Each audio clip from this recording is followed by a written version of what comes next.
30 years of the best sports talk in Middle Tennessee, featuring Tennessee Radio Hall of Famer George Plaster, Tennessee Sports Hall of Fame coach Watson Brown, and young guns Billy Derrick. And now, here's your host, George Plaster.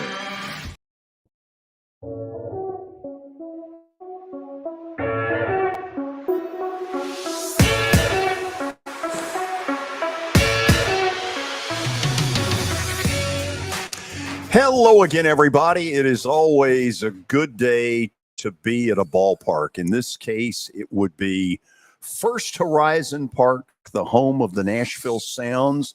He is Sounds General Manager Adam English, and he joins us to start the show. So I didn't call you Alex. Hey, that's a good first stop. Yeah, but others have done it in the past, haven't they? They have. Some close friends, they're really on my bad list, but they've got time to redeem themselves yet.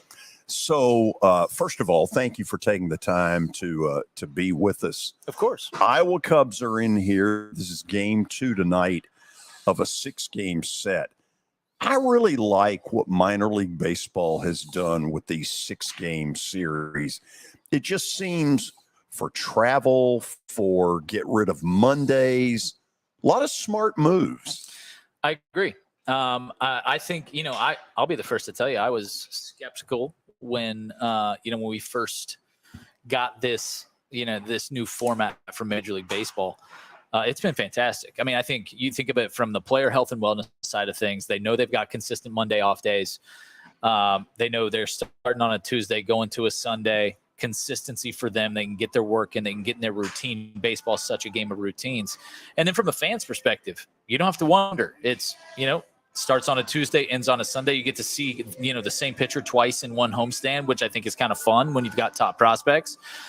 And a lot of the concerns early on were, man, these guys are, they're going to see each other so many times. There's going to be more, fights. There's going to be more injections. There's none of that. It's not hockey. I know. Although we did get into a little dust up in Durham, but it really is. It really has been good, and I think consistent for fans and consistent for us, and I mean selfishly for us, for our staff.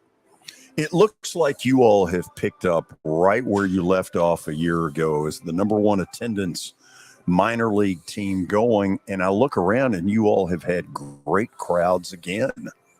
Absolutely. We had a record April for us, which if that's any indication for the summertime in Nashville, bodes really well for the next few months. May has been great as well. And with a big Memorial Day weekend coming up, we expect just sellout crowds all weekend. How much do teams fight to get Memorial Day weekend at home? With the new process, it's, do you want the weekend before Memorial Day or do you want immediately after? I mean, it's big for us here. I mean, I think anytime you have a holiday weekend, I think people think, people think, hey, let's go outside and do something fun. I think depending on the market you're in as well, some people might have a market that Memorial Day weekend's a lot of people getting out on the water. The further south right. you get, it could be family stuff. It could be, I think we're fortunate in the sense that we play enough games and with our game times that people can fit in the family time and then also come out to the ballpark. And then with a Sunday game, not having to work on Monday is fantastic. Some of the other teams in other markets actually shift. There is an option to play on a Monday if it is a holiday. So some teams will turn around and play on Memorial Day, and it's a big one for them. And I guess the same thing goes on July 3rd, July 4th. Yep. And this year, we drew July 4th. Last year, we were July 3rd. And that's something that Major League Baseball has been so good about working with us on, because I think initially they didn't know how important that date was to minor league baseball. Not every Major League team plays on July 4th or on July 3rd. Sometimes they're just in the middle of a road trip and they play, it could be, Milwaukee playing in San Diego, July 3rd, 4th, 5th, 6th, 7th. But for minor league baseball, it's such a big day for us because it really is an opportunity. That's it's one of our biggest crowds every year. I'm always proud when it's not our biggest crowd because it's always a big crowd. But if we get a big crowd that exceeds it another day, it means we're really cooking. So, but it's so much family and baseball and fireworks and our independence, and it really brings people together at the minor league level. Behind us, down the right field line, is a facility that's got, if I remember correctly, the big lettering Hit City. Yeah. And you use it for groups. We do. I don't know who knows it or who doesn't, but tell people what's out there if they want to bring a group. Absolutely. I mean, if you want to bring a group to come out, I mean, that's been such a big hit since 2021. It's climate controlled, which is huge in the summer in Nashville. So those big groups, 250 gets it exclusively for your group, but we've done 600, 700, 800 people out of that tent. You eat there, and then your seats are adjacent down the right field line. Which really makes for a great experience. You can come out, you gather in camaraderie, you bring everybody together, you eat a meal, you have a good time, and then you can go, check out the bandbox. You can go, play on the new wiffle ball field. Your kids can play putt, all that kind of stuff, and then everybody kind of gathers in the seats down the right field line to watch the game together. It's a lot of fun. The bandbox, incredibly creative. It is. Our partners at Strategic Hospitality Group, Max and Benjamin Goldberg, have been just instrumental in creating that. A lot of teams will just sit there and go, hey, we want to recreate that. And, what I always tell them is I say, hey, like the concept itself is great. It's an adult playground, cornhole, ping pong tables, adult spring break. Yes. I mean, you have 18 or 20 frozen drink machines and all that kind of stuff. But why it works is because I feel like the city in Nashville is just encapsulated in that space. It's so very uniquely Nashville, what people like to do outside, relaxed environment, frozen drinks, all that kind of stuff. And we work with that. We work with Max and Benjamin and their team every year to add something new. Last year we added an ice shot where you get an adult beverage of your choice in a shot glass made of ice. Then you take your little shooter, and then you got an opportunity to throw that shot glass and hit a bell. Keep these two out of there. Introducing it to the fans last year. I demonstrated what happened. I just missed the bell by just that much, but we've seen that catch on. The 9 holes of putt. Each hole's designed by a different local artist. That was an idea they brought to us. So again, you want to really kind of capture the soul of your city in a space like that. It's really unique. Tell people a little bit about minor league baseball, and I think this is a good thing, has been used as a guinea pig to try to help improve the major league game. And I think this year we're seeing the benefits on the major league level of much shorter games. But I was out here one night recently. It was when Gwinnett was here, and there was the ability to challenge a ball or a strike and get an answer within like 10 seconds. Yeah, it's been really great. I think everyone really has taken notice of the pitch clock, which has shortened the time length of the game. It's Major League Baseball, they get criticized left and right, it's because everybody's so passionate about this game. It's America's pastime. They did the research. They listened to their fans. They listened to their players. They polled farm directors. They did all these things.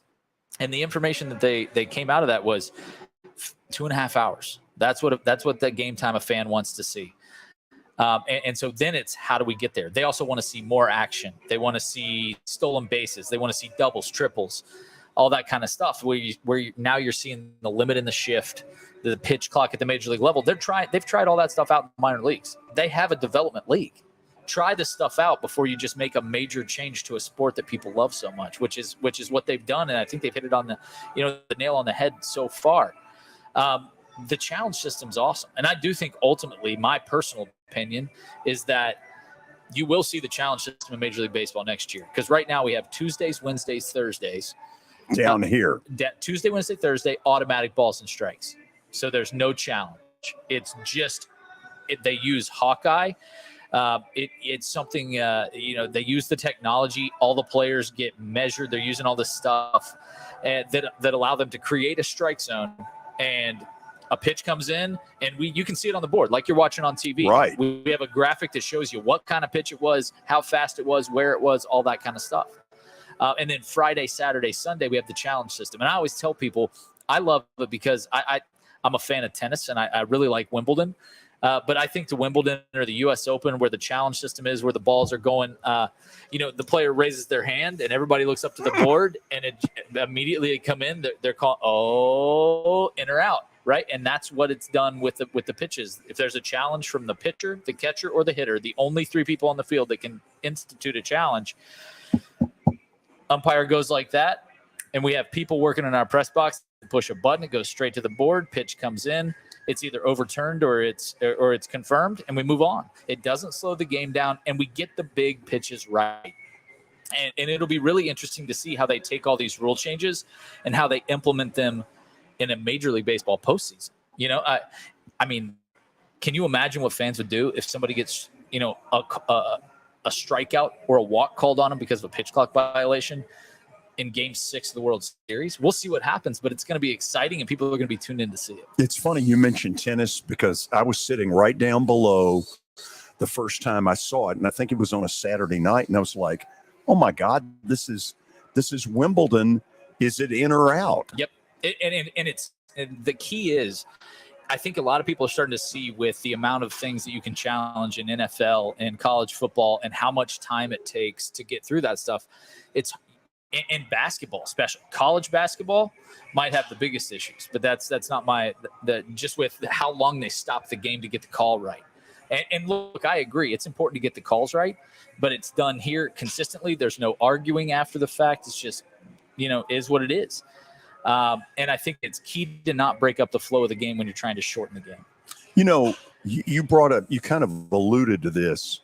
When we went to the system with no shift and quicker, you know, the 20-second clock, we brought the stolen base back, and I never really thought that part through. Yeah.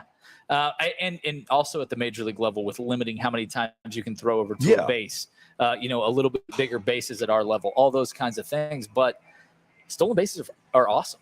And now it also sparks the debate. How many do you think Ricky could have stolen with these rules, right? Like how many of these Vince Coleman, like all these guys that did it in the heyday of the stolen base.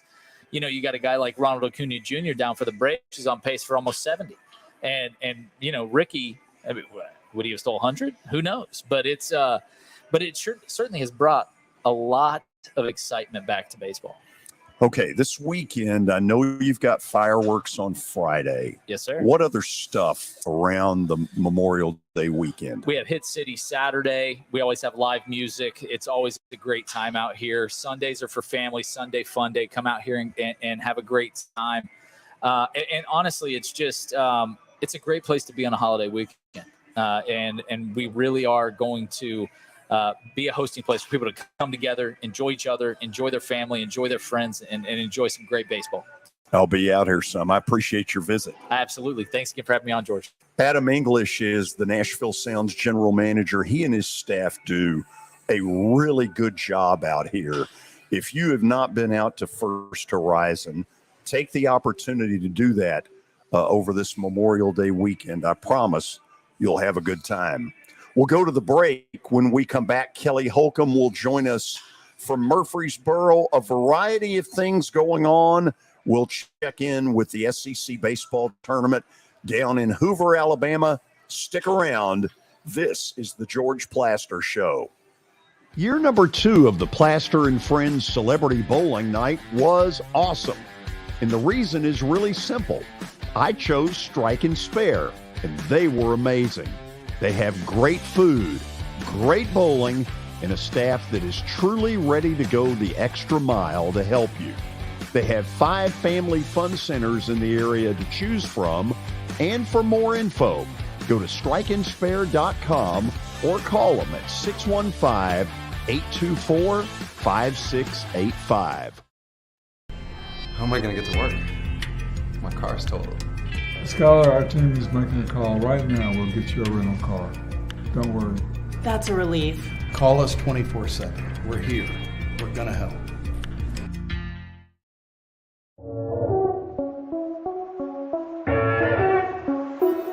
Now that the weather has gotten considerably warmer, there's not a better place to spend a morning or an afternoon than Riverside Golf Links. So you've probably noticed the weather has gotten a lot warmer, and that means a couple of things in Nashville. It means baseball, and it really means golf. And for me, it's a visit to Riverside Golf Links. The course has improved dramatically. There are now 27 holes, including a 9-hole executive course. If you want tee times or more information, dial them up at 615-847-5074. You can't see the sights without the sounds. From the crack of the bat to the roar of the crowd and everything in between, discover what Hit City has to offer. Spend your nights cheering on the Nashville Sounds at First Horizon Park with giveaways, fireworks shows, theme weekends, and more. Single game tickets are on sale now. Visit NashvilleSounds.com to claim your seat today.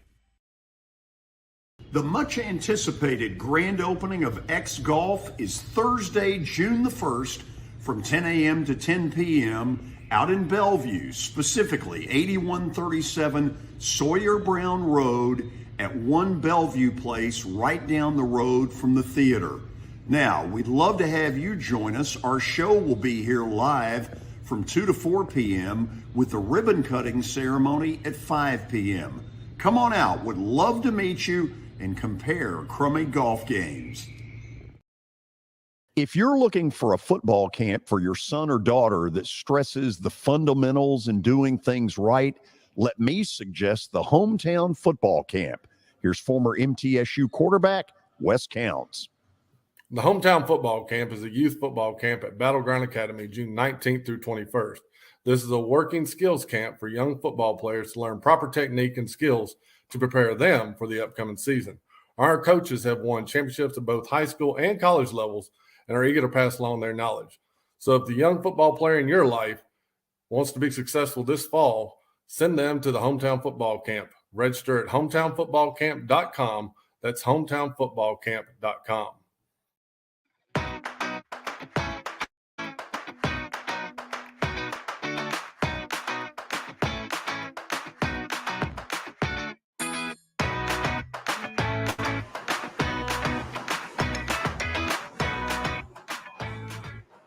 We are back at First Horizon Park, home of the Nashville Sounds, and they play the Iowa Cubs tonight at 6:35. We've sort of changed the view a little bit. We'd love to be able to show you the ballpark a little bit more, but there is such a glare that comes out of it. It's very difficult. So let's give you a shot of what goes on 4 hours before a game. There are actually sounds out there taking batting practice. There's construction going on out in left center that involves some housing that will, I guess, be ready a year from now. And as you can see, the scoreboard is already up, and then back to the negative, me. So let's head to Murfreesboro and say hello to Kelly Holcomb. Kelly, how are you? I'm good, George. How you doing? You're on site today, I see. I like it. Yeah. Listen, any day at a ballpark is a good day, so I'm in a good mood. Okay. I get it. How about that? I can understand that. Yeah.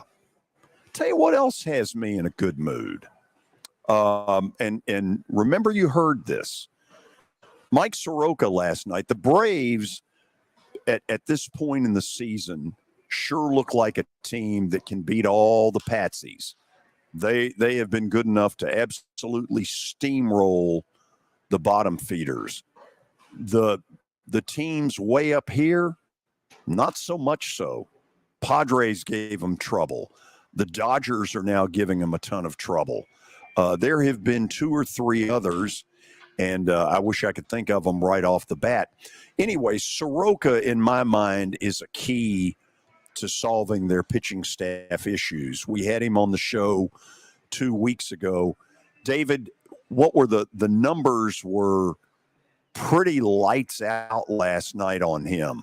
Yeah, from what I heard, it was 6 innings, season high, 8 strikeouts, only 2 hits allowed in his start, no runs. Looked good last night.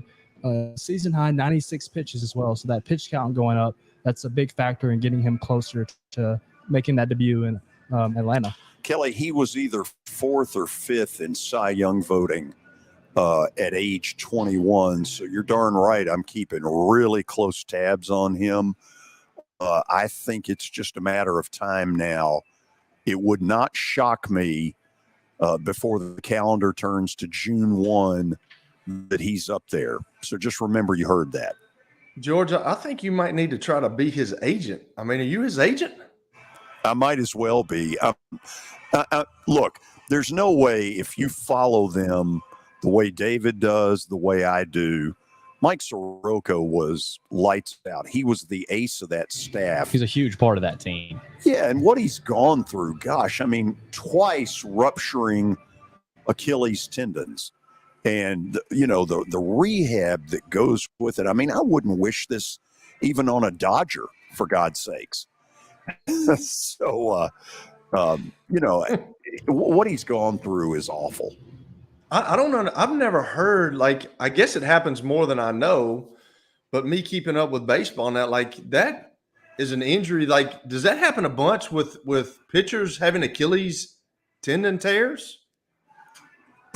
The first one, Billy, was in actual live action. He jumps off the mound. I remember it. It was against the Mets. Ground ball where he has to come toward home plate and field, and it looked like the Achilles tendon gave out. It was an awful story. But then the second time, Kelly, he admitted to me in the interview that there was a fear that something wasn't quite right off the first surgery. The second time it happened, he basically was walking into the clubhouse. It was while he was rehabbing. Yeah. I mean, it was in 2021. Yeah. Just a horrible story. And then he made a return in 2022 and re-tore his Achilles again. So for 3 years. No, wait a minute. Hold on. 2022 was a different injury. It said here on this is clutchpoints.com from MLB. It said he retore. I don't know if that was. That's what I'm reading. He's only tore that Achilles twice, and the second time was walking in the clubhouse, coming in from the parking lot. He's had some hamstring issues, which is kind of a result of that leg being inactive. Also had some shoulder issues because he hasn't pitched in 3 years. But George, this is a guy who made an All-Star game as a rookie, finished sixth in the Cy Young voting, and second in Rookie of the Year. So he's really good. He's 15-6 in his starts with a 2.9 ERA. That's pretty good. There's a reason Braves fans are so excited about this guy. There's a reason that we're all holding our breath. So, Kelly, basically what they're trying to do is tread water until the All-Star break. They think they get Max Fried back. He's another one that, when he's right, is a top 5, Cy Young category pitcher. Kyle Wright, who a year ago was a 20-game winner, even though I dogged the crap out of him, former Vanderbilt pitcher. You sure did. They've got to get those guys back. And if they were to get Soroka with that group, heck yeah, I think they can win. And win at the level. I'm talking about win it all. Yeah, well, you got to have pitching. You know that in that league. It's such a pitcher's league, obviously, but now it's a hitter's league. I can remember growing up, if you had good pitching and good defense, you could win a lot of games. You didn't have to be the greatest hitters, but nowadays they all they worry about is hitting. Like, if you can hit and your fielding's not, it's kind of subpar, they forget that. And there's like, well, we'll just live with the errors that he makes because he's such a good hitter. So the game has changed so much since I played. So, Billy, obviously we did things a little different today. What do you got in the update? Last night, Celtics forced a Game 5 with a win over the Heat. Jason Tatum was terrific, 34 points, 11 rebounds, 7 assists. Game 5, Thursday in Boston. So I would imagine that crowd will be ready to go. Listen, there's now a little bit of pressure on Miami. Kelly, I think, first of all, my belief is that Boston will win Game 5. Their crowd will be thrilled that they got another home game. And all the pressure will be on Miami in Game 6 if that happens Saturday down in Florida. There'll be some tight you-know-whats going into that one. I don't know what the Celtics found or what they haven't found. Looked like they found their three-point shooting. This is what I think happened. Some people got in a room and said, look in the mirror, we should be ashamed. Yeah, absolutely. They just didn't play good the first 3 games and weren't very mentally tough. And last night, I get so sick of hearing everybody talk about basketball. Well, they found something. Well, the Lakers found something. No, the Lakers didn't find Miami couldn't hit any shots last night. I mean, that's what the game boils down to. You know that, George. It's like any other game. Like, you've got to put the ball in the basket. It doesn't matter you've got to play good defense, obviously. But if you can't put the ball in the basket, which they couldn't do last night, Jimmy Butler did not play well. He's kind of light. He's kind of the light in the dark. When they're playing good, he is the guy that gets things going. And last night he just was not there, and the team suffered, it looked like to me. So they go back to Boston. There's some puckering up that's going to go on. You can bet that, and especially if they lose that game, then they got to go to Miami, and Boston's coming in there with all the confidence with the way that they played last night. If they go back to Boston and play the same way, and then Miami doesn't hit shots, they're going to win that game too. So there's going to be a lot of pressure on Miami this next game, and especially if they lose that game going back to Miami, there's going to be a bunch of pressure on them. The NBA can say what they want. They want Boston to win tomorrow night for one reason. They want NBA playoff action during Memorial Day weekend. Now, they deny that until the cows come home. That is the God-honest truth. I agree with you fully on that. They've got to have games going on, so you're absolutely right. They're rooting for the Celtics. So game 5 in Boston, right? The Celtics will have the advantage there, right? I think we can expect the Celtics to win that game. No, 7.5 point favorite. 7.5 point favorite. So then they cut it to 3-2. Game 6, they're going to need a phenomenal road performance from Jason Tatum. Well, that's what they're going to have, and he's done that before in these playoffs. Sure. If Boston can get it to Game 6, all the pressure goes on the Heat. The Heat up 3-0 cannot face going back to Boston for a Game 7.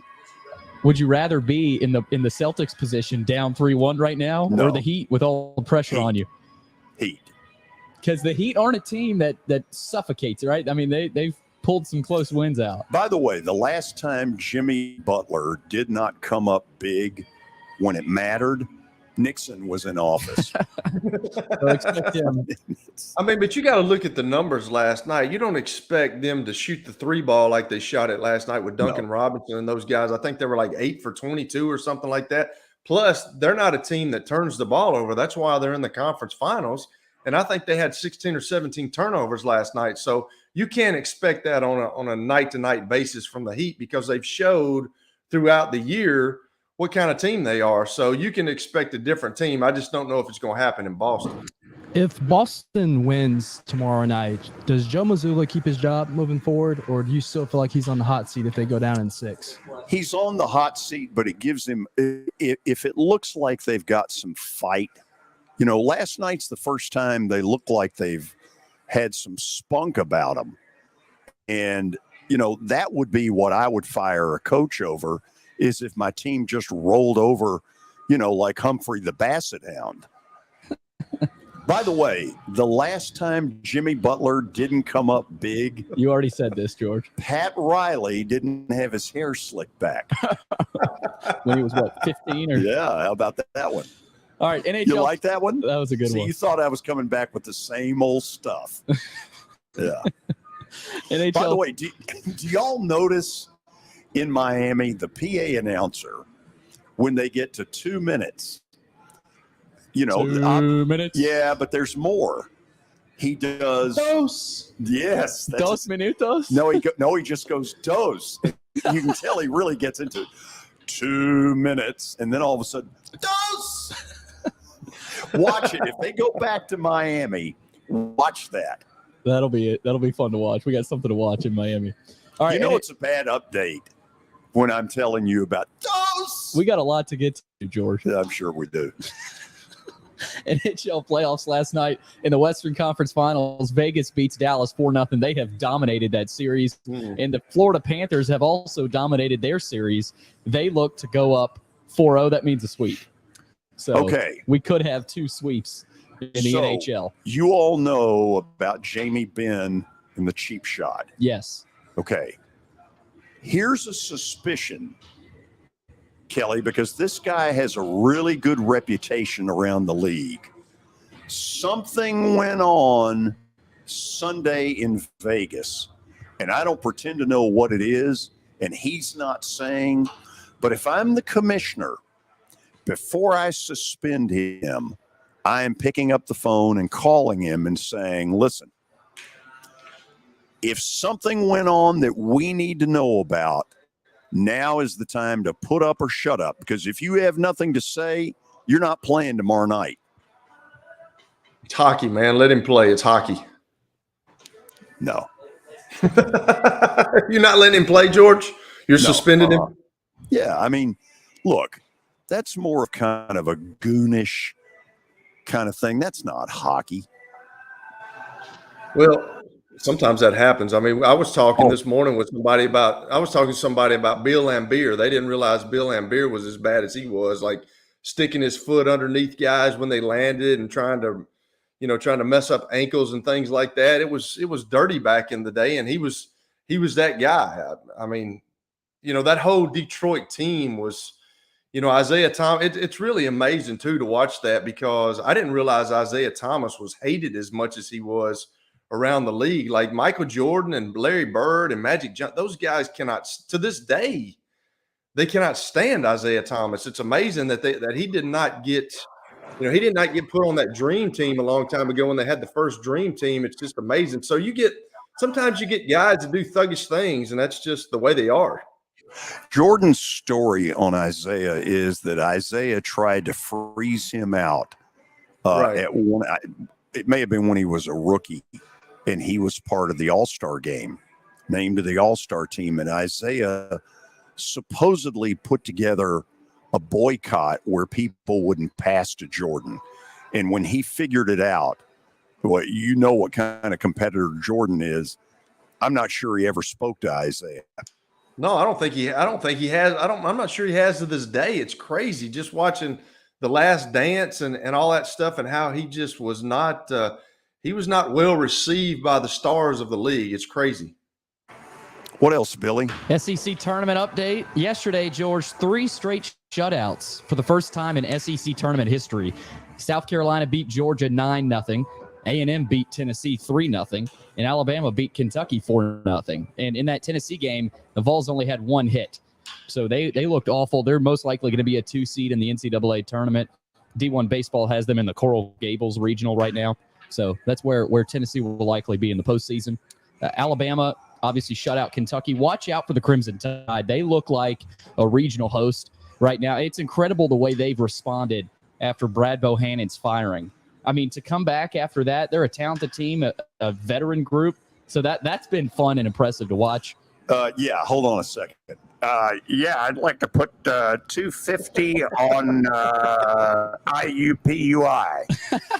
What's wrong with you? So, first of all, I had never heard of anybody betting on college baseball. Was the story something to the effect of a $500,000 bet? Yes, it was a 6-figure bet that someone that Brad Bohannon knew and was on the phone with in the dugout before the game. And he placed that bet in Cincinnati. That's what reportedly went down.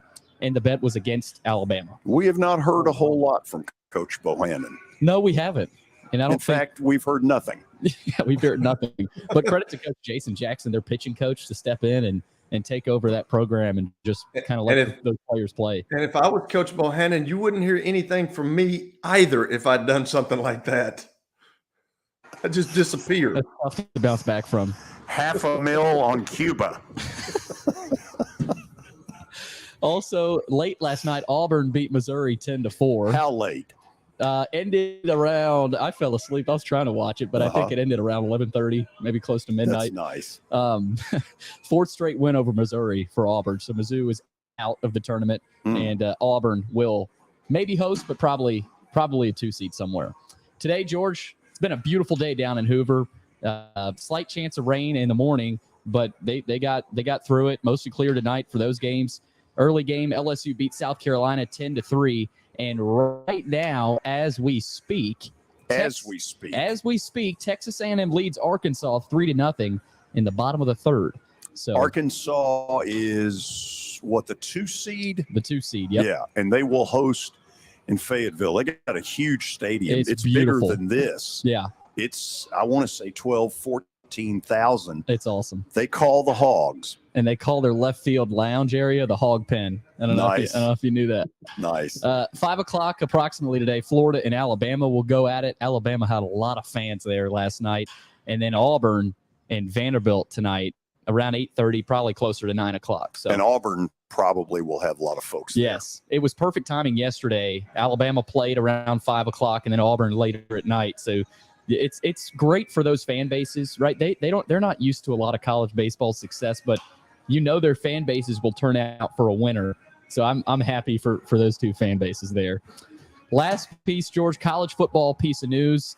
Georgia wide receiver Marcus Rosemy-Jacksaint was arrested and charged with reckless driving and speeding by Athens Clarke County Police yesterday, marking the 4th driving-related arrest by a Bulldog football player in the offseason. So what is going on in Athens? Well, it sounds to me like they've turned it into Athens International. If I'm Kirby Smart, I think I've got to have, and I don't know how many of them are down there right now, as we approach the summer. My guess is most of them are. I'm not sure that I wouldn't have a team meeting that says something to the effect of, this last one was the last one we better have, because if there are any more, y'all are going to pay dearly.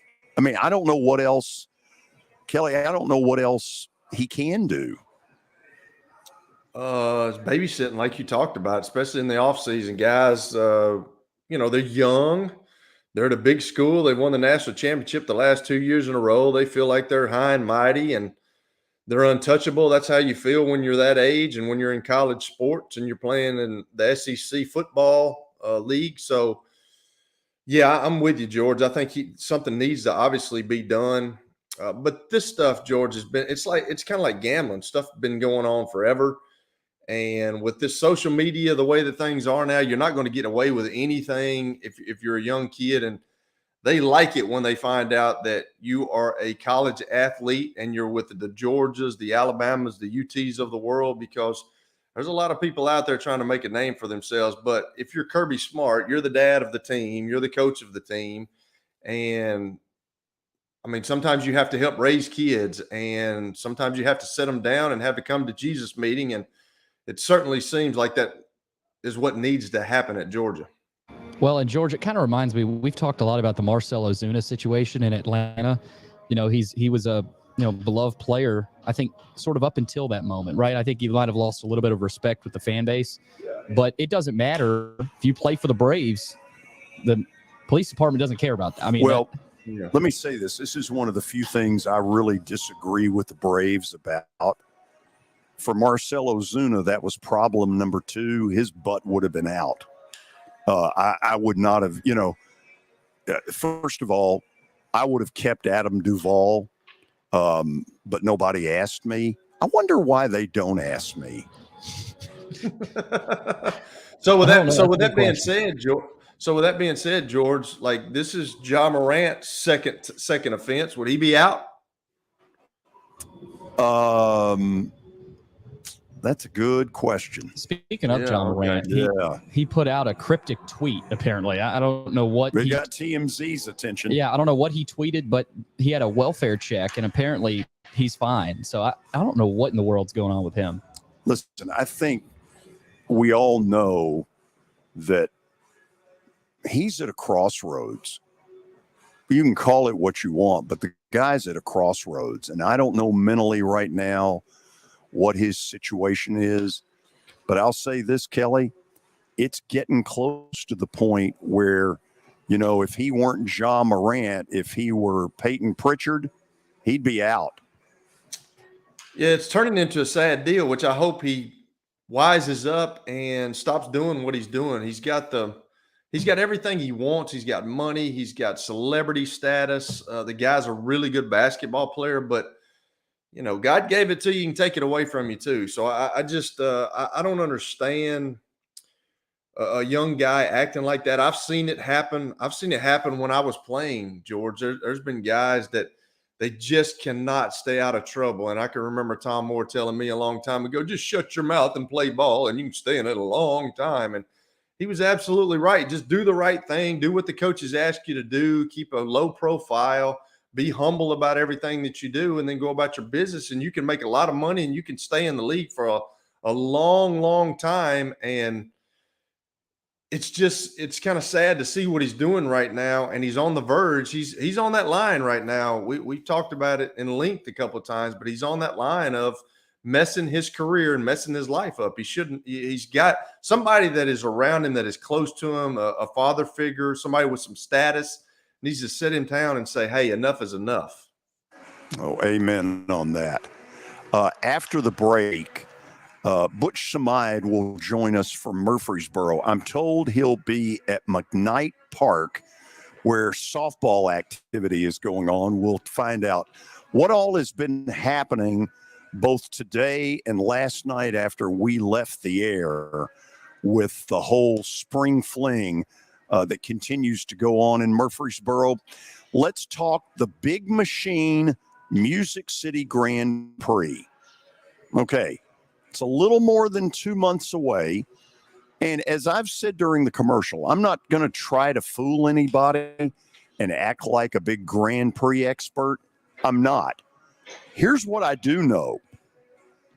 A lot of people who have been in the same boat as me, never been to one, had no idea what to expect, have called it one of the coolest sporting events they've ever been a part of. So you know what?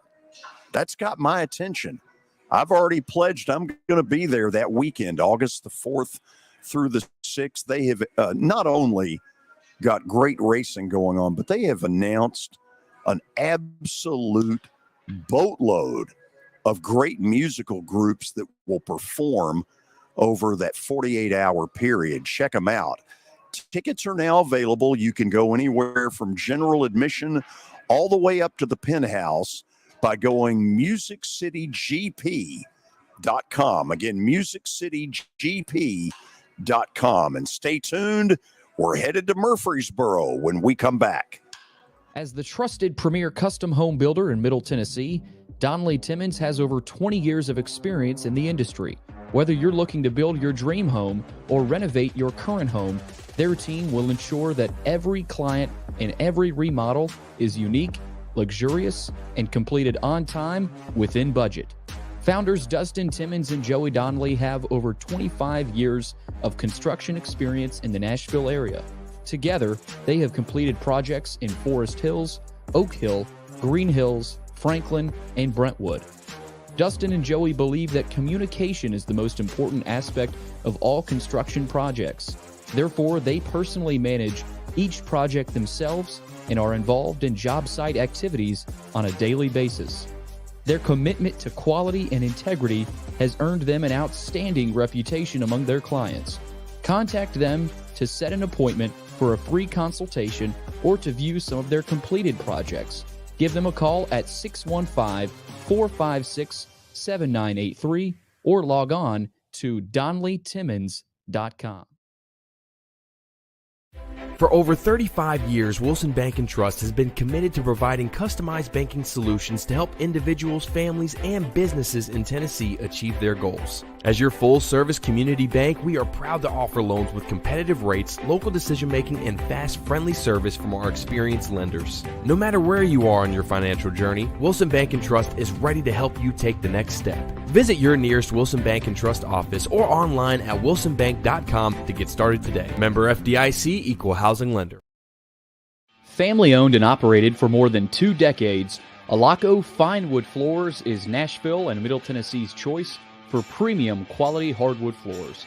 Since 1995, Jimmy Alaco and his army of employees have embodied the approach of taking pride in one's craft and providing superior customer service, growing from a one-man shop to a team of 23 professionals who share the founder's passion for quality craftsmanship and customer satisfaction. If you are interested in contacting them, you can find their headquarters at 2505 Winford Avenue in Berry Hill or give them a call at 615-356-0303. Again, that's 615-356-0303, or log on to alacofinewoodfloors.com. Alaco Fine Wood Floors, serving Middle Tennessee's hardwood flooring needs since 1995. At Baird, we have a different slant on global financial advice. That global capabilities mean nothing without personal attention. We have investor relationships in 35 countries and market expertise in over 40 industry verticals, all to help make the most important investment connections of all, yours. Global financial advice with a client-first approach. It's the shape of things to come. Discover the Baird difference at BairdDifference.com.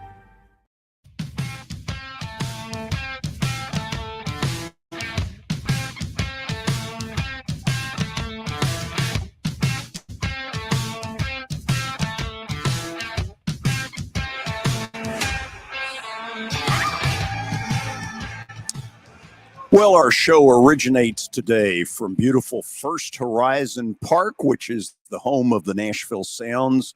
They play the Iowa Cubs tonight at 6:35. The weather is going to be great, and that's really good news all over our areas. We welcome all of you back. The story in Murfreesboro is that close to 4,000 athletes are involved in spring fling. It really is an amazing deal that the TSSAA has put together. Our Butch Samide is at McKnight Park, which is where the softball is held. Butch, how are you? I'm good, George. I'm good. There's been a lot of fun action today. Well, tell me about it. Well, if we want to recap some of what happened last night into today, so obviously Halls lost to Joe Burns last night. Joe Burns continues their hot streak, put up 13 runs and another win today. Halls also lost, so they are out of the tournament, losing twice in 24 hours. And then Joe Burns will play the winner of Gordonsville and Eagleville in Class 2A after only losing 7 games all year. Alcoa also loses 2 games in 24 hours. Shockingly, lost to Scotts Hill 5-2. And then Riverside beat Kingston yesterday 3-0, but they struggled today against Westview, and they are also now in the losers bracket. Moving to 4A, Green Hill beat Riverdale 13-3 yesterday, and Riverdale also lost to Daniel Boone, and Green Hill will take on Henry County at 4 p.m.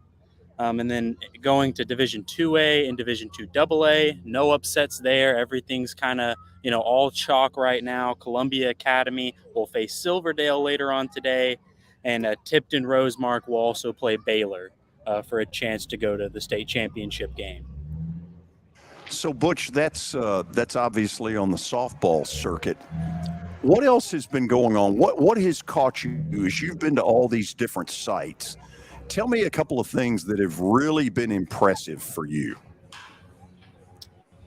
Well, I think the most important thing that's been impressive to me is the fans. I mean, you have all these different baseball sites, all these softball sites, so many games, and yet it seems like each student section, each fan section just brings their own flair. I have softball games to my right going on right now. There are horns, there are whistles, there are speakers, there's people painted up, there's people have been here, and they've been going crazy this whole time. Same for baseball, same for soccer even, which I thought was going to be on the smaller side of fan attendance. And Brentwood probably had, at least 40 to 50 students there. They had to have police make sure that they weren't going on the field during that game against Bearden yesterday. So I can only imagine now what it's going to be like in their game for a chance to go to the state semis later on today.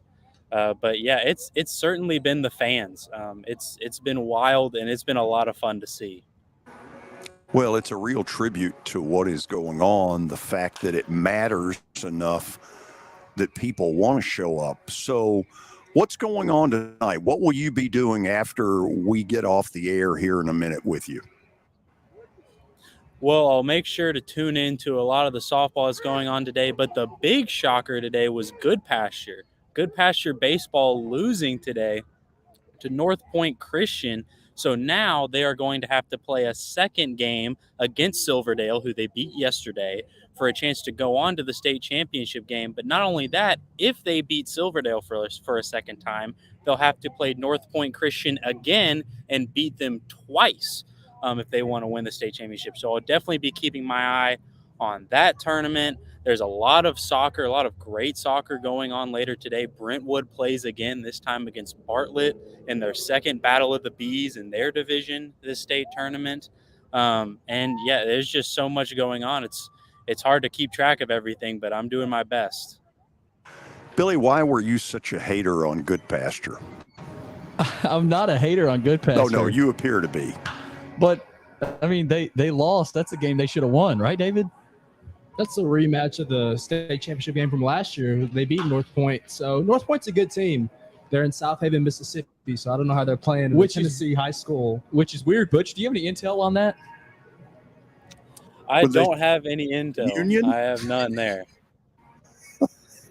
I don't know how they're playing in the Tennessee So state what are championship. you like petitioning the TSSAA to get them the hell out? No, they're a really good program. I watched them play last year. They had an Ole Miss commit who played shortstop. Was really good.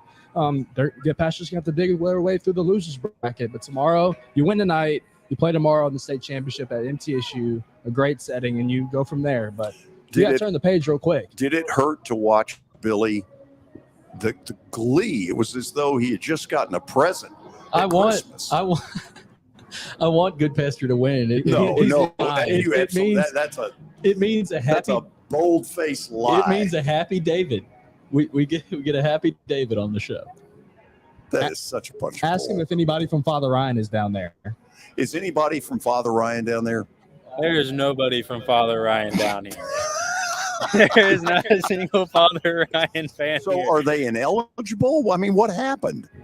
Well, I mean, in all fairness, I think I'm the only BGA fan here. But yeah, there's no Father Ryan people here at softball, and I haven't seen any at soccer either. What do you have to say to that, Billy? But at least Butch is there for BGA. I should be reporting there for Father Ryan on our lack of nobody being. But you have not done your TPS reports, so you're already in hot water for that.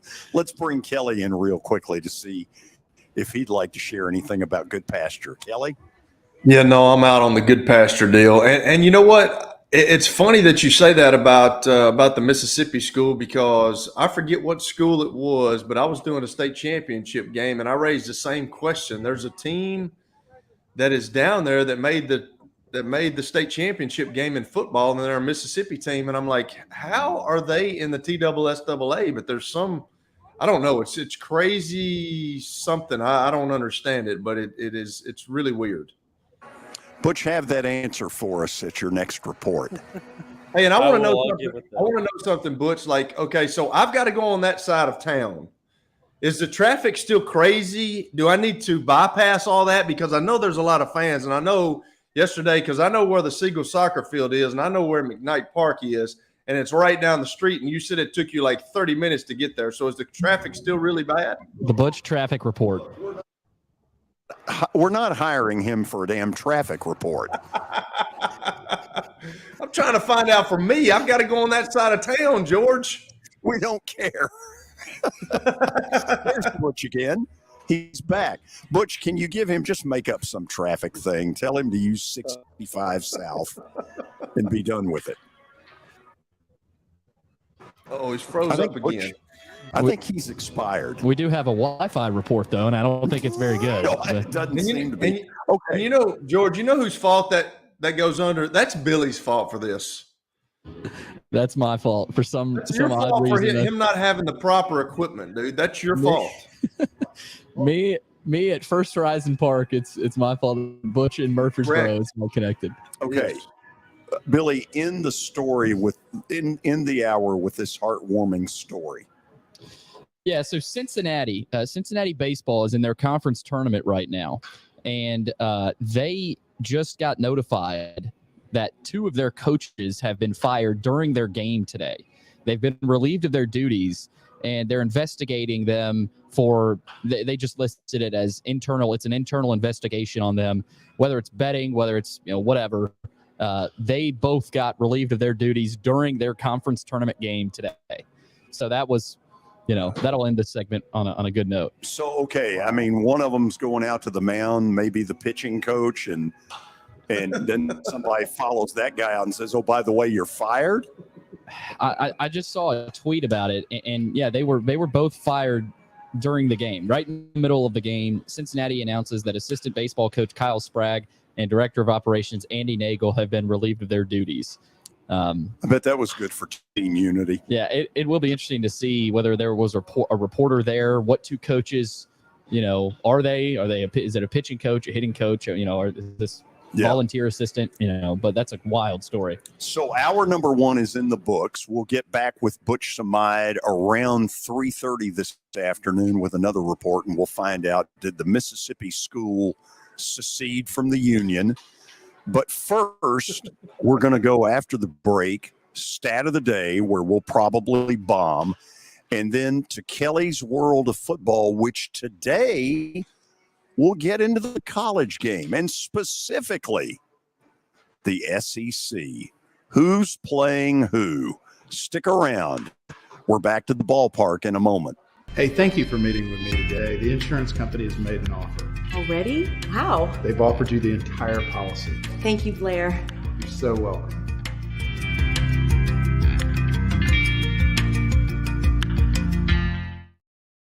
Forget the fact that Sir Speedy Music City is owned by my BGA classmate James Warren. Their work stands on its own merit. James and his staff do incredible work, as evidenced by the huge banners at the Plaster and Friends Celebrity Bowling Night.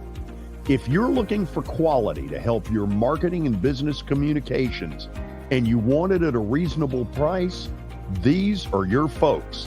Call them at 615-832-9511 or go to print at sirspeedymusiccity.com.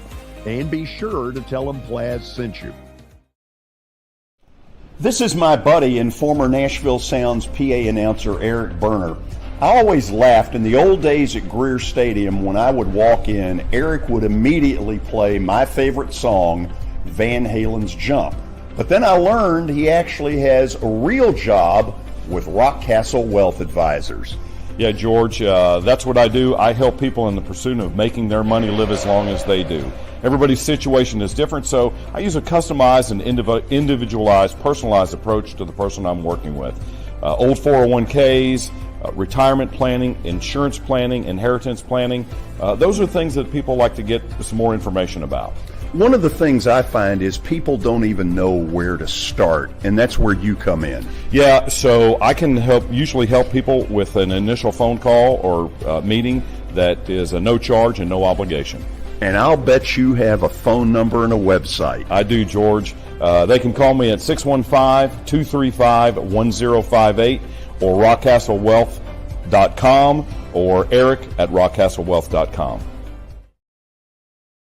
Hello, this is Celeste Middleton, a State Farm agent in Murfreesboro, Tennessee.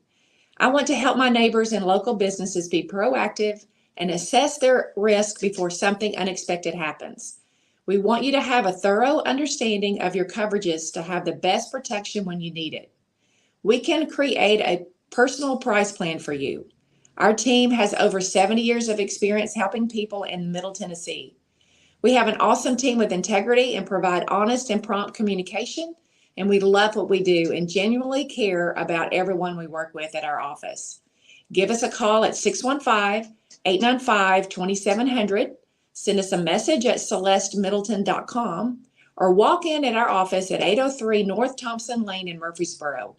We would love to earn your business. Welcome to John English Antique Sports and Cards, located at 204 East Depot Street in beautiful downtown Shelbyville, Tennessee. Their phone number is area code 931-492-4304. John, obviously, I've been blown away by what I've seen at your place. I've now been there 3 times. But for the person who's never been, what should they expect?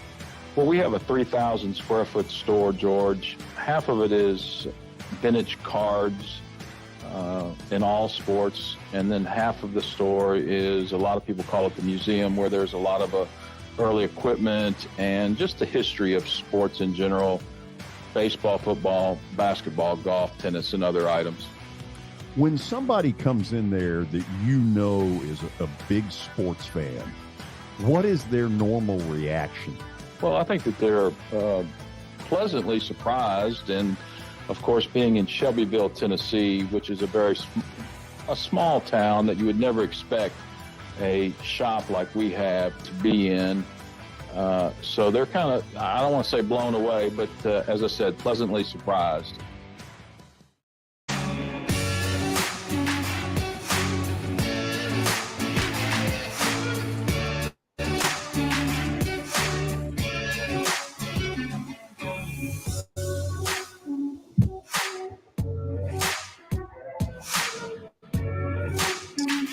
Welcome back in. It is time for Kelly Holcomb's favorite segment of the show. It is time for Stat of the Day, presented to you by John English Antique Sports and Cards, located in Shelbyville, Tennessee. You can find them at 204 East Depot Street.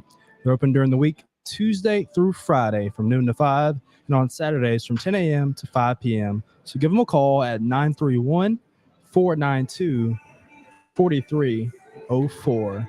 And in honor of the Milwaukee Admirals making a run to the Western Conference Finals, here's the stat of the day.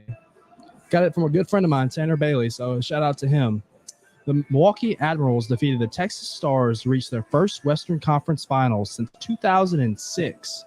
Can you name the starting goaltender for that 2005-2006 Milwaukee Admirals team? Kelly. Are you George doing that? George, you're getting no help here. I'm sorry, brother. So you're on your own today. Okay, so I mean, the easy thing to go with would be Pecorine. Who else would I even know? That's the only dude I could think of. Yeah, I mean, let's go Pecorine. What the heck? Oh, nice. Yeah. We got one. The only goaltender I've ever known, and but I couldn't even remember him. And then when you said it, I was like, that's who I was thinking. Did you not try to connect the dots there, Kelly, with the Admirals being the Preds minor league affiliate? Good job, George. No. Thank you, Kelly. Yeah. I'm out on all that, Billy. I'm sorry. I'm out on all that. Good job, George. You did a great job. Thumbs up, man. Kelly, here's a little story about Pekka. Back when he was here, he was house shopping, and he took a look at the house behind me, and I don't think he knew. And so I went up to him one day, and I said, Pekka, I know that you looked at the house on such and such. I live across from it. And in that accent, he goes, that is why we did not buy. When you said that, he was like, gosh, I'm glad I didn't buy that. Hey. It had to be built. It had to be in one of the older neighborhoods that was built in 1948. You had to do $200,000 worth of work. It had all the big spruce trees around it, had all the big stuff around it. But like you as a neighbor, yeah, out on that. Kelly, thank you for your encouragement. I can tell that getting Pecorine right really stuck with you for a while. So, are we now ready for Kelly's World of Football? You got it. Here's the... It's a moment you have breathlessly awaited. It's time for Kelly Holcomb's World of Football. As shocking as this may sound, Kelly Holcomb's World of Football has sponsors. It's brought to you in part by Baird Financial with Yaz Hassan and Justin Oldham, and by State Farm Insurance, located in Murfreesboro, through agent Celeste Middleton. Okay, the SEC athletic directors are having their spring meetings, and as is always the case, it's never, in Newark or in Bismarck, South Dakota. It's always somewhere really nice down in Florida. These people aren't stupid. They're spending somebody else's money, so they go in style. But Kelly, they've got an issue right now that it seems like they have stalled on and stalled on. Texas and Oklahoma are joining the league a year from now, and people want to know what that means in football. First of all, is the league going to stay at 8 conference games? Are they going to 9? Who are your guaranteed opponents? I mean, there is all kinds of jockeying going on right now, and personally, I kind of think the thing is a mess.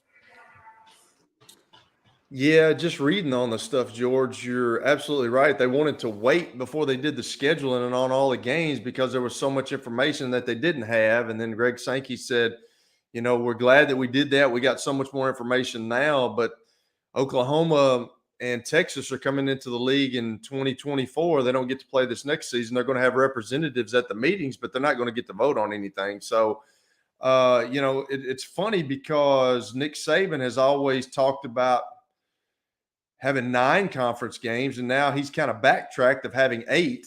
The deal about having 8 is you're going to have only 1 rivalry game, whereas if you have 9, you have 3 rivalry games. So, like if you're Alabama, and I can remember a long time ago, Bear Bryant used to say that we can talk about the Iron Bowl all we want to with Alabama and Auburn, but the biggest rivalry we have is the Tennessee game because of recruiting.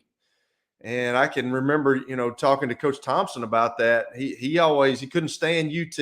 Obviously Alabama people hate UT, but he always said that was his biggest rivalry. So if you go to 8 games, they're going to have the Iron Bowl every year. So that's going to leave UT and Alabama off the deal. So if you go to 9 games, then they can be back on that deal. But when these other teams, George, it seems like reading this, when these other teams come into the league, they're going to not have the East and West divisions. Am I correct about that?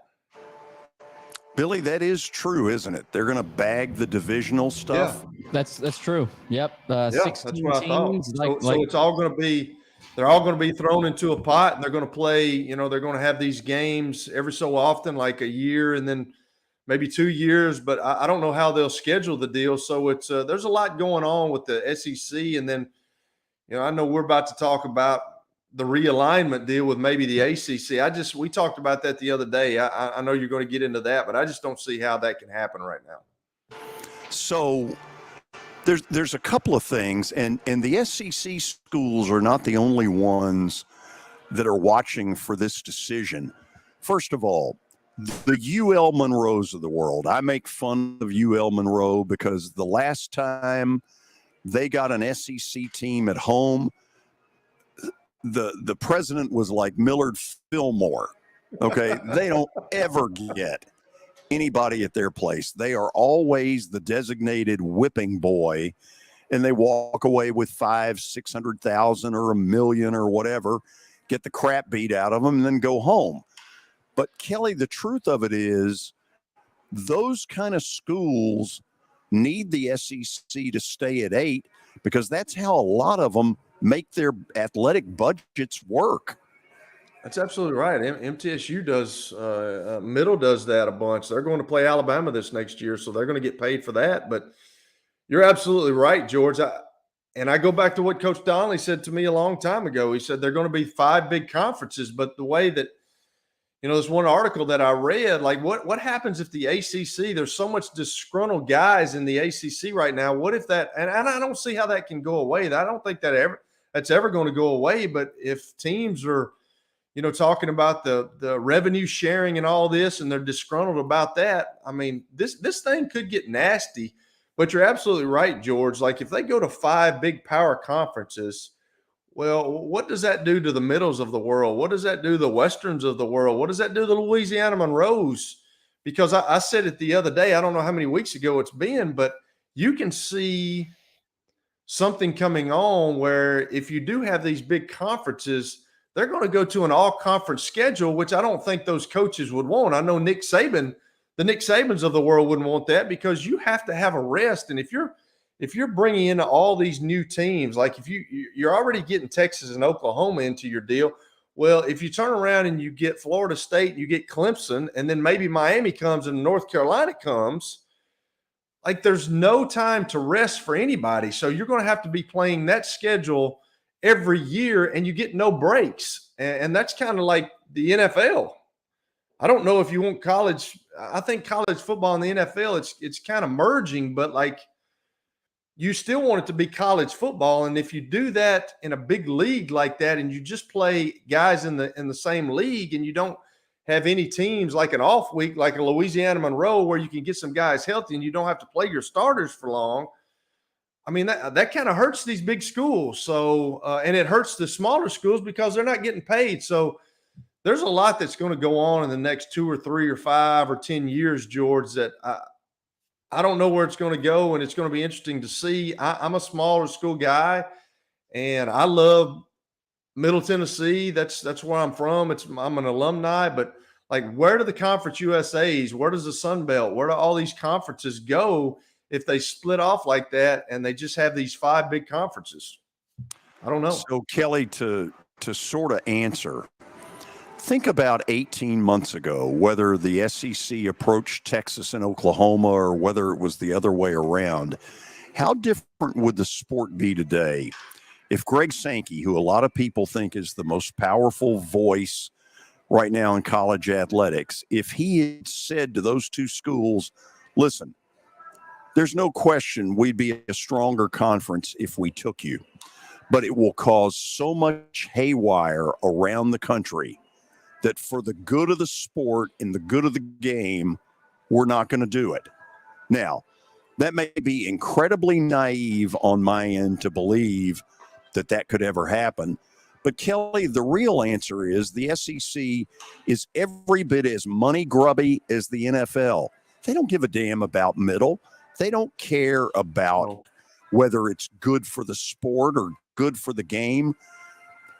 From my vantage point, they look like they're basically telling y'all, listen, don't let the door hit you in the butt. I was going to say that, and you said it. Everything is about money. In the NFL, it's about money. We talked about that yesterday. In college football, it's about money. And there's not many athletic departments. You've got the UTs of the world, the Alabamas of the world, Ohio States, the Michigans that make money. There's a lot. Most athletic departments don't make money. So the SEC is all about that. And just think about the revenue that they're going to bring in by bringing Texas and Oklahoma in 2024. Those are big markets, and those teams make sense. I talked about the Missouri thing just never made sense to me. I can understand Texas A&M because it's a Southern team, but you don't really think about Missouri as being a Southern state. And if you look to the ACC, what they're talking about right now, George, like Florida State makes sense. Clemson makes sense. North Carolina makes sense. The University of Miami makes sense. And I think, reading all this stuff, he's wanting to get to 20 teams at some point. 16 is what Texas and Oklahoma are bringing. It's going to make 16 in the league. So really, when everything boils down to it, George, it's about money. And you're absolutely right. They don't care about the smaller schools trying to survive. They really don't. It's all about the SEC brand. And I think that you've got 2 big conferences right now, the SEC and the Big Ten. And if the ACC somehow starts doing some things in the next couple of years and they start splitting, you can't allow the Big Ten to have some of those teams. It just makes more sense the SEC gets them. But that's one of the things that we're going to have to see, George. It's going to be interesting. I'm not sure it's great for the sport, but it's all about money.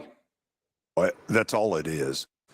2 of the biggest rivalries that appear to be in deep trouble right now are Tennessee, Alabama. That's one. And then the oldest rivalry in the South, Auburn and Georgia. Yeah. And, who knows where all this is going, because right now it appears they're going to go with a system where each school has 3 guaranteed games each year. For instance, if you're Tennessee, it appears those 3 might include Vandy, Kentucky, and I don't know who else. But you get where I'm going. Yeah. And the schools are all fighting for different reasons as to who their 3 are going to be. For all I know, when the league sent out the questionnaire to the schools, who do you want? It's possible every last one of them put Vandy on the list. Number 1, because they like Nashville. Number 2, right now they can get all the tickets they want when they play here in football. Number 3, they've been most likely to get themselves a win. That said, that's me being a little bit of a smart aleck, except a high-ranking official in the league brought it up to me one day. Kelly, I think you've got a mess, and my gut feeling is they're not going to announce it now. They're going to table it until we get to the football media days here in Nashville. And this just in, it's still going to be a mess. You may be right, and that's where the 8 games, 9 games come into. I don't know where they're going to go with that. But if you have 8 games, you're only going to get 1 rivalry game. You have 9 games, you're going to get 3 rivalry games. So, and you're right talking about that. I don't know, and this is a question I'm going to ask you, George. I mean, the Vanderbilt's been in it forever, but this is not going to get to a point you think one day that they're going to start kicking people out of conferences. Do you think? I mean, do you think that will ever happen? Kelly, I have often wondered about that. And, I can remember doing a show. David Williams was still alive, the athletic director at the time at Vandy, and he came out with a pronouncement, something to the effect that the stadium is not on target to be discussed for another 2 to 3 years. And I went absolutely nuts about it. I was like, you got to be kidding me. And at that point, I made the comment that if I'm the new commissioner, if I'm Sankey, and at that point you had a new chancellor coming into Vandy, Daniel Diermeyer, that I would pick up the phone and say, listen, I'm coming to town on, June the 15th, and you're going to carve out about two hours from your busy schedule, and here are the things I want answered. I want to know what your intentions are with the stadium. I want to know how you're going to make it better, because for all the money we're paying you, we expect the facilities to have a standard that's above the minimum. And now we know Vandy under Diermeyer has made some proclamations about facilities. But Kelly, I've asked that question, and I asked the same SEC league official several years ago. Does anybody ever bring Vandy up in the league meetings and say, why are they here? And the answer I got was the threefold. Everybody loves Nashville. Yep.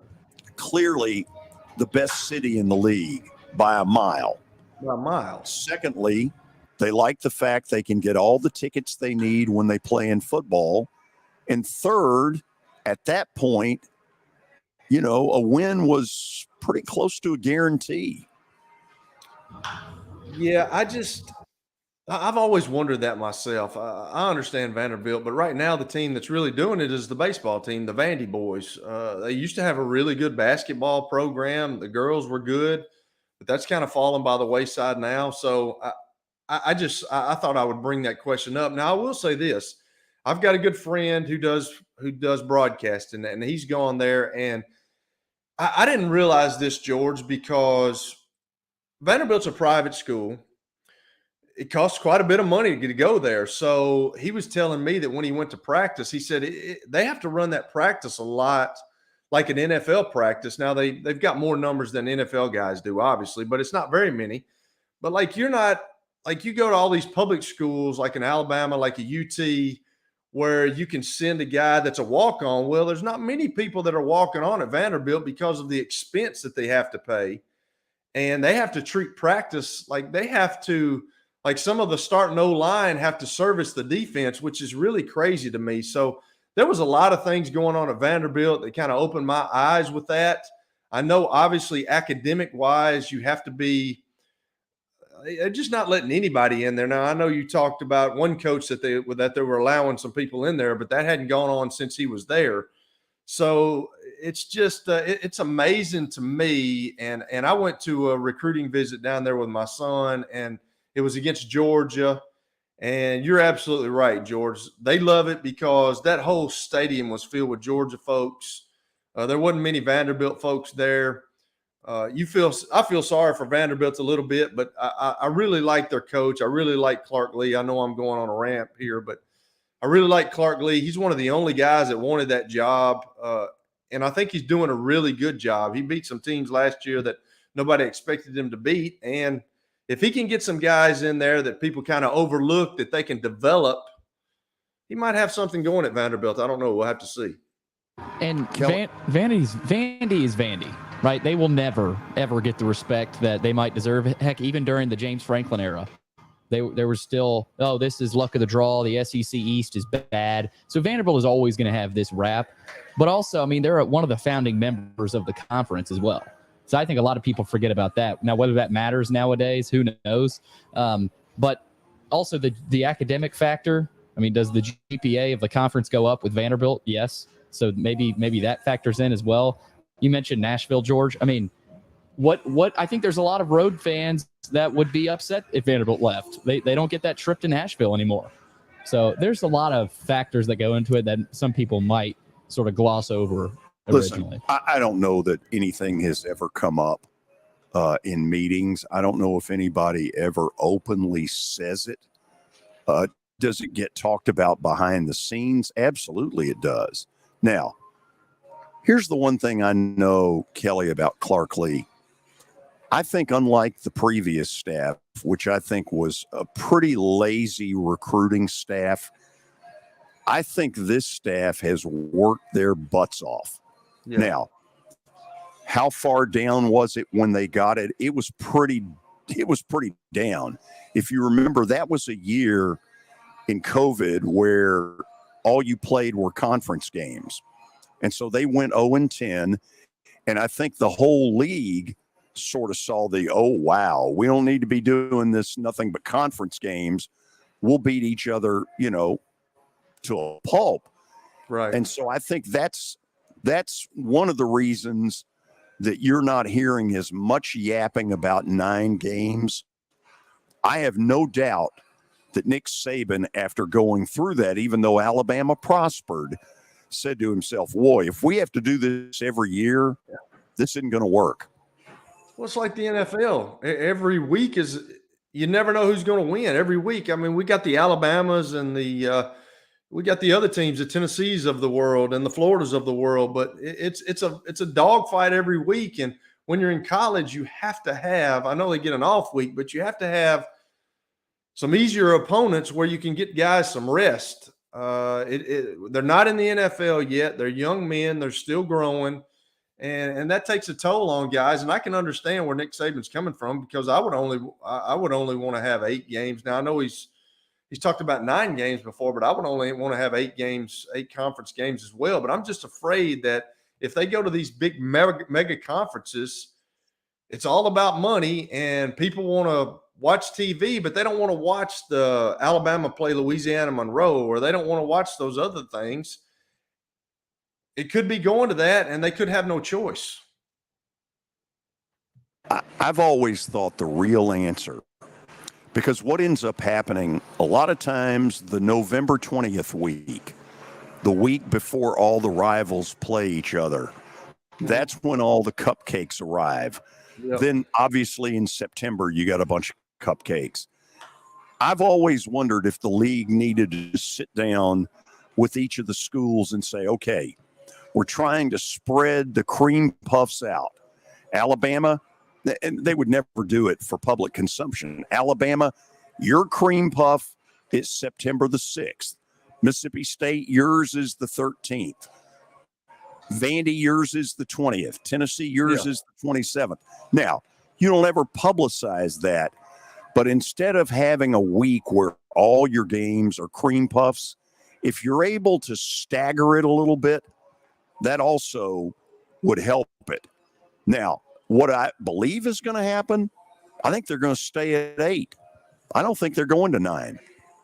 Yeah, I don't think that what you talked about earlier, though, is ever going to happen because they use those first couple of games as preseason games like the NFL does. So if you're spreading it out week by week, like the Mississippi States or, say, Florida, they don't want to play their cream puff game 4 weeks into the season and have 3 right off the bat, which I can't believe that they've started doing these games at the beginning of the year with these high-profile games like Georgia last year playing Oregon in Atlanta. I know that everybody wants to do that, and it is all about money because people are going to watch that game, but I know it's not good for the coaches. The coaches can't stand it because if you mess up in that game, well, if you're expected to maybe have a run at the national championship and you come up and you don't play very good in that first game and you lose that game, that has impact. So I know all these coaches that have a shot to win the whole thing want cupcakes at the beginning of the season so they can get guys used to hitting, guys used to the speed of the game, guys used to going through that stuff. And it's that's probably never going to happen if it's up to the coaches. Now, if it's not up to the coaches, then we'll have to see what plays out. And speaking of cupcakes, Notre Dame's, with all due respect to TSU, their cupcake is TSU this year for Notre Dame. The start time for that game has been announced, September the 2nd at 2:30 on NBC. So good for Eddie George. That program, it'll mark the first time Notre Dame has faced an FCS and historically black college and university opponent since the subdivision split. Wonder when the last time TSU ever had a TV game, a national TV game. Ooh. My guess is it may never have happened. That would be my guess because they weren't in the OVC, right? I mean, how long ago did they make the switch to the OVC?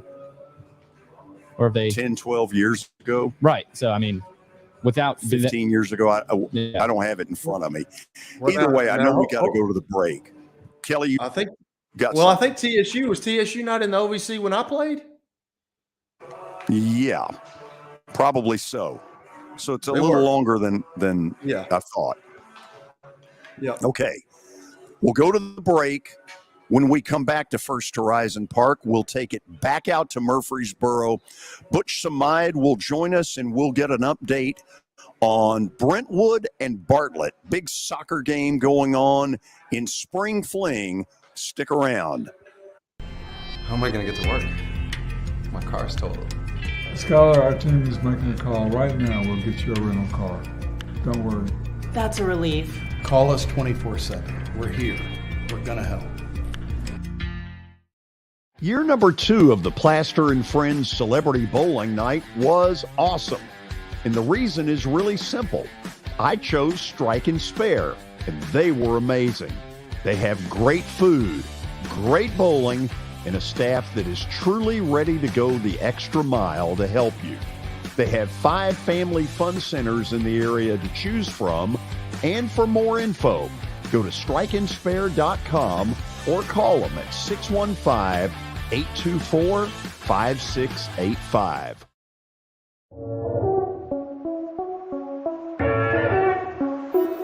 Now that the weather has gotten considerably warmer, there's not a better place to spend a morning or an afternoon than Riverside Golf Links.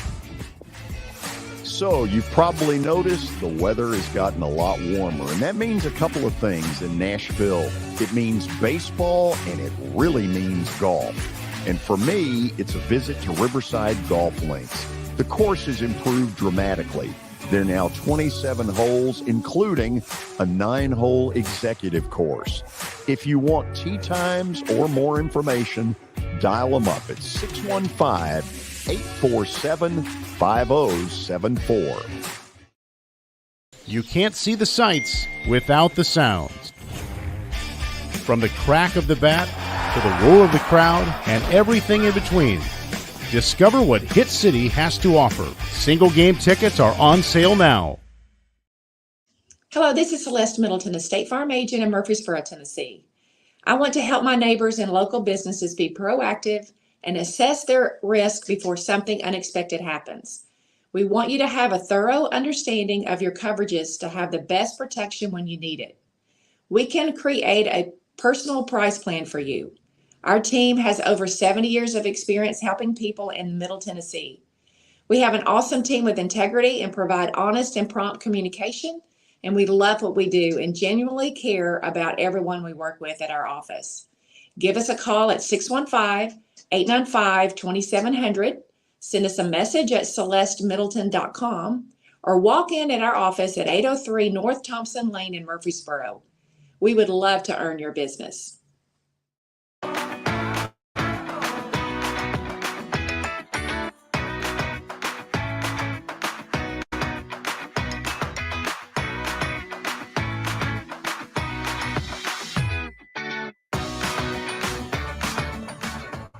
This is First Horizon Park, the home of the Nashville Sounds. And as you can tell, there are players out there taking infield practice, outfield practice, all of that fun. And yes, these are the things they do 3 and 4 hours before a game. We welcome all of you back up to the club level. Boy, there's a pretty picture, huh? And we head to Murfreesboro, where Butch Samide rejoins us with another spring fling update. Butch, have we found out why a Mississippi school is participating in Tennessee? You know, actually, George did a little digging, and I do have the answer. So North Point Christian was originally a Memphis high school. And then later on, I believe it was around 2003 or early 2000s, they moved to Mississippi and I guess got grandfathered in to the TSSAA. But they were originally in Memphis. So I don't know what the statute is there, but they're still competing in Tennessee athletics.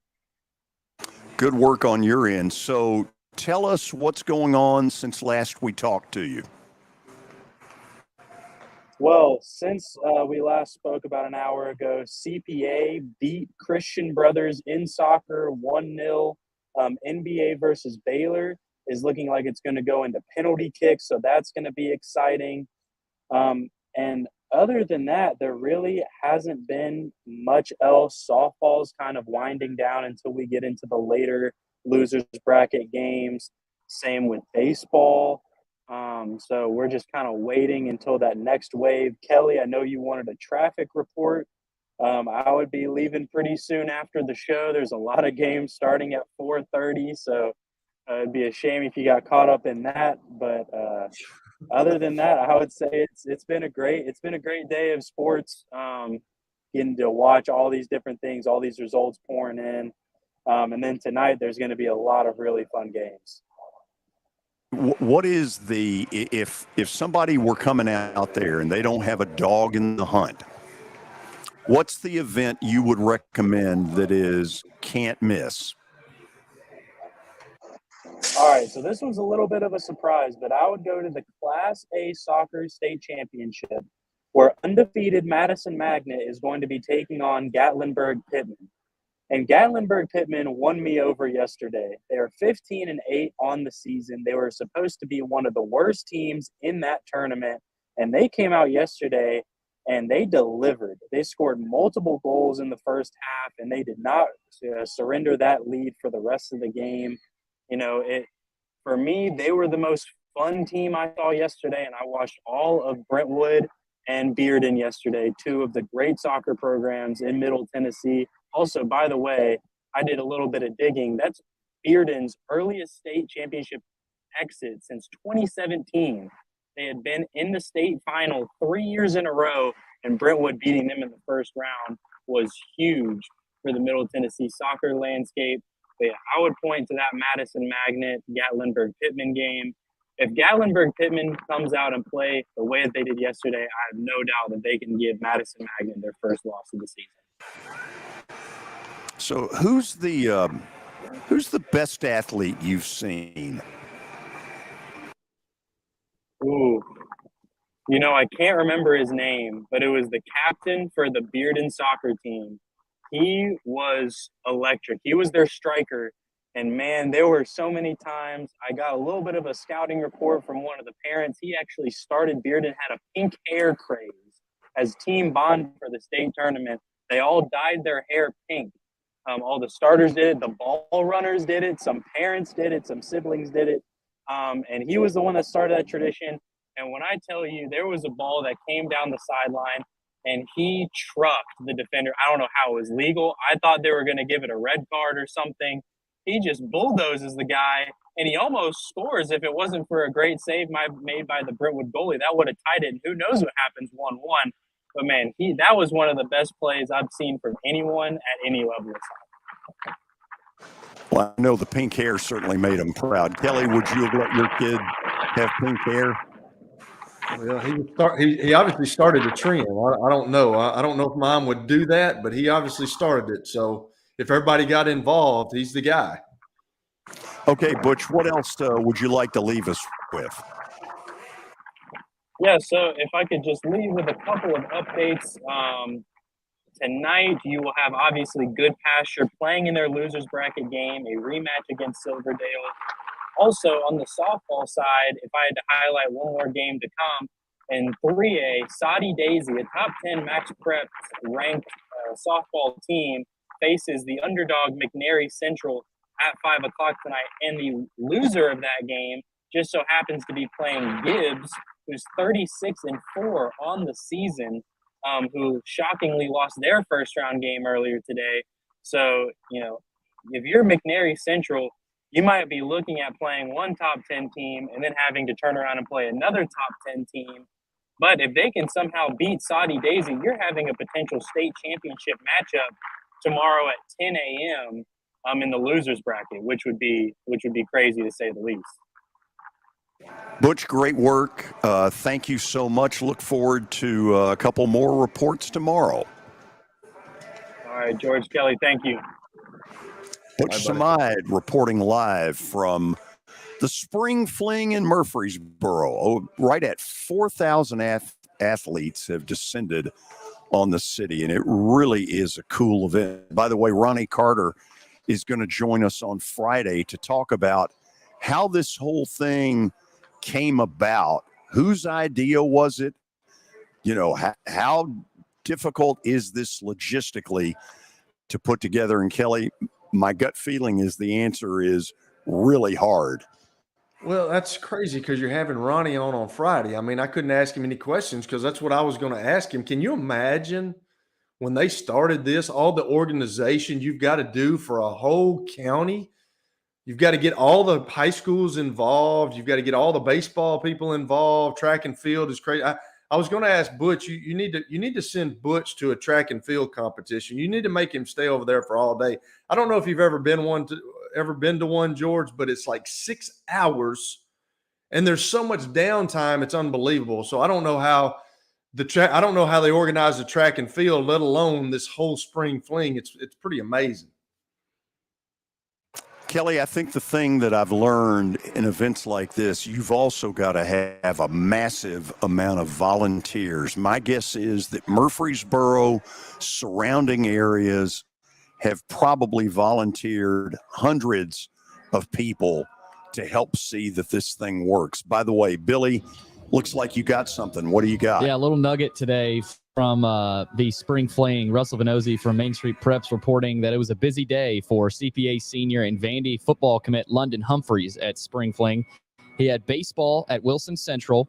He had the long jump at MTSU at 1:30. He had a 100, 200-meter relay at MTSU at 4 o'clock. And then at 5 o'clock tonight, a possible second baseball game. So Russell said anyone got a helicopter available? Does he get? He should get Rudy Kalis's helicopter. Does he get lunch? I mean, is that permitted? He deserves some kind of special benefit. That's wild. Wow. Hey, Kelly, guess what's next? Plaster's bet of the day. Yes, and after I deliver it, hopefully I won't get fired. Stay tuned. We're coming back to the ballpark in about 2 minutes. As the trusted premier custom home builder in Middle Tennessee, Donnelly Timmons has over 20 years of experience in the industry. Whether you're looking to build your dream home or renovate your current home, their team will ensure that every client and every remodel is unique, luxurious, and completed on time within budget. Founders Dustin Timmons and Joey Donnelly have over 25 years of construction experience in the Nashville area.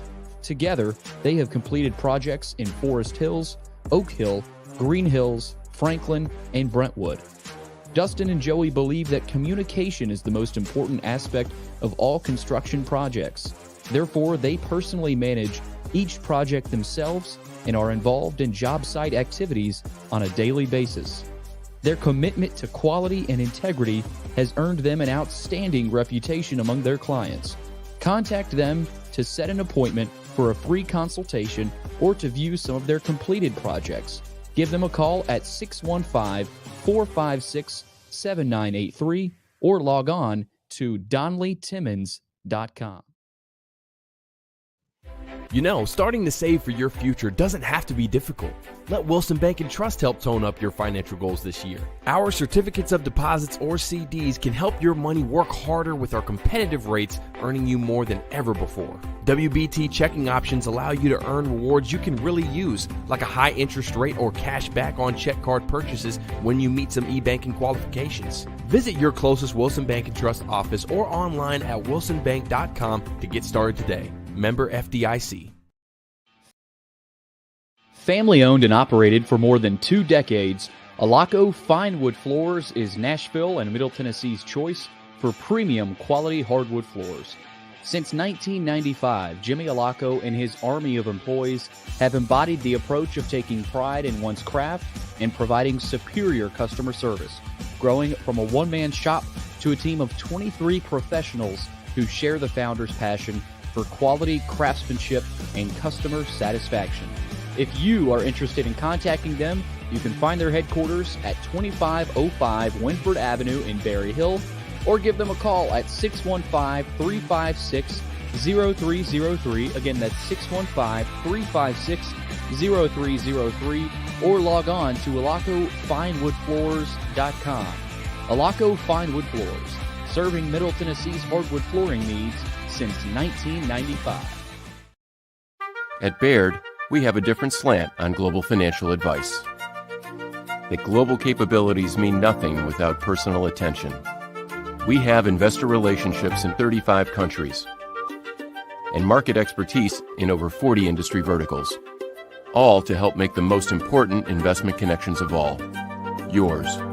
Global financial advice with a client-first approach. It's the shape of things to come. Discover the Baird difference at BairdDifference.com. Hey, thank you for meeting with me today. The insurance company has made an offer. Already? How? They've offered you the entire policy. Thank you, Blair. You're so welcome.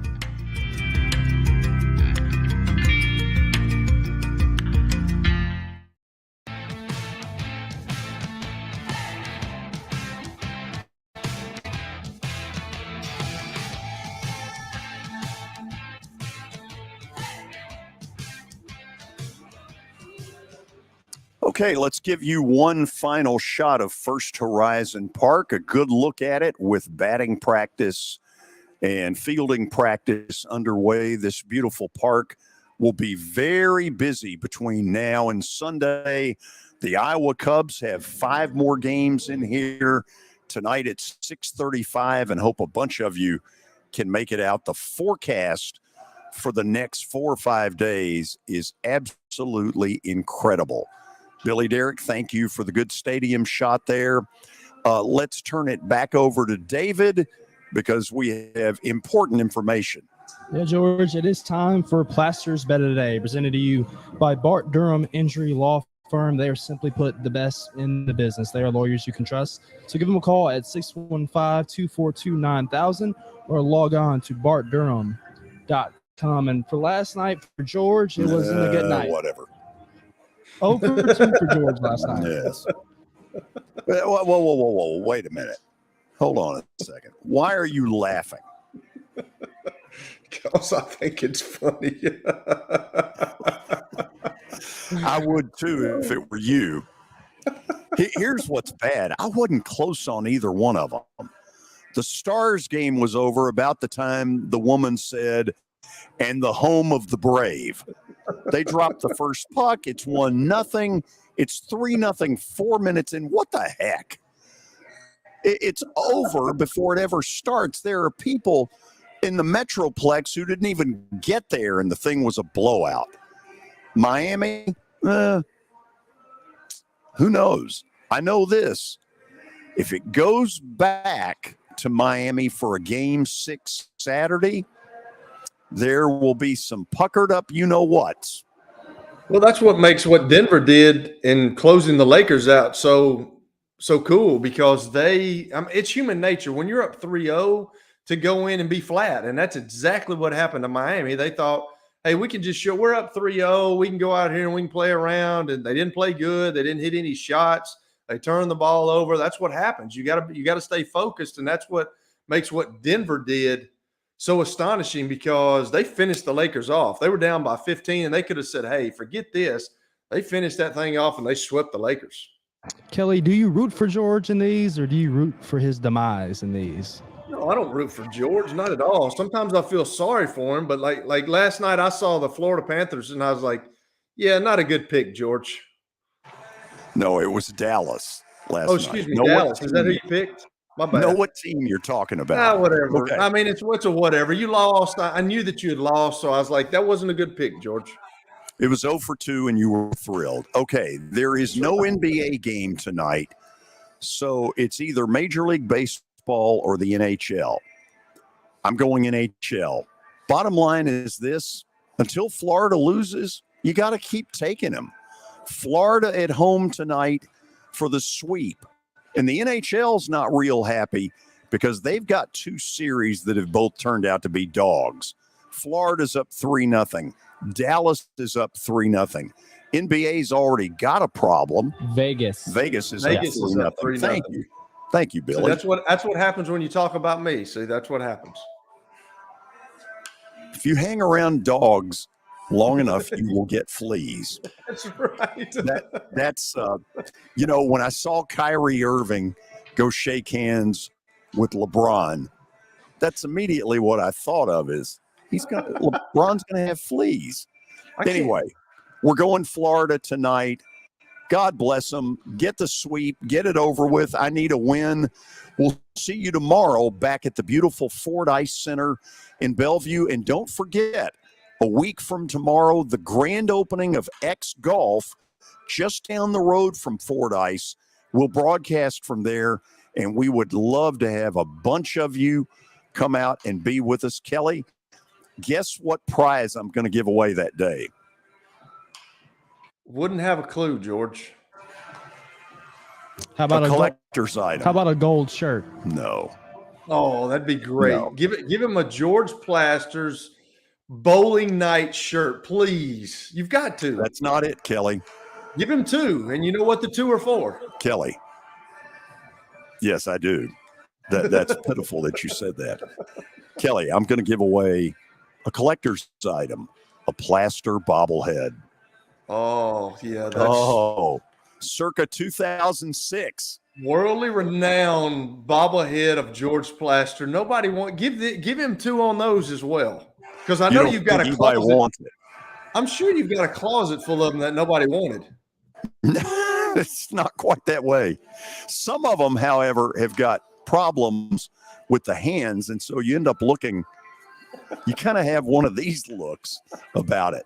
Okay, so much for professionalism. We're out of here. See you tomorrow. Whoa. What's the problem, Billy? Well, the problem is for the Aggies. Arkansas has stormed back. They lead 5-4 in the bottom of the 7th now. So we could get, if Arkansas wins, we could get, that was a grand slam, by the way. We could get Arkansas and LSU tomorrow in Hoover. Okay, and you'll be down there. Yes. You'll be assigned times for reports. Couple Do you of remember? Updates. Yes, I brought my TPS reports. What time are those reports? Tomorrow at David 2:40, and then again at 3:50. Or is it 2:20? 2:46. Oh, give me a break. Hey, we'll see all of it. Hey, hold on, George. Hey, Billy and David, if y'all could do this, can y'all please? Do y'all have somebody that knows Kyrie Irving? Can we get him on the show? I want to blast George. Like, can we get him on the show? Because this dude's he'll want to fight George after the way that he's talked about it. If you heard him earlier, if we get Kyrie Irving on the show, all of us might get fleas. You don't want that. Kelly, try to behave until tomorrow. See y'all. Billy, See ya. Try to remember what time you're on tomorrow. I'll do my best. Drive safely. Thank you. David, you did an excellent job setting this Yeah, up. good job, David. We'll see all of you tomorrow. Thanks for being with us.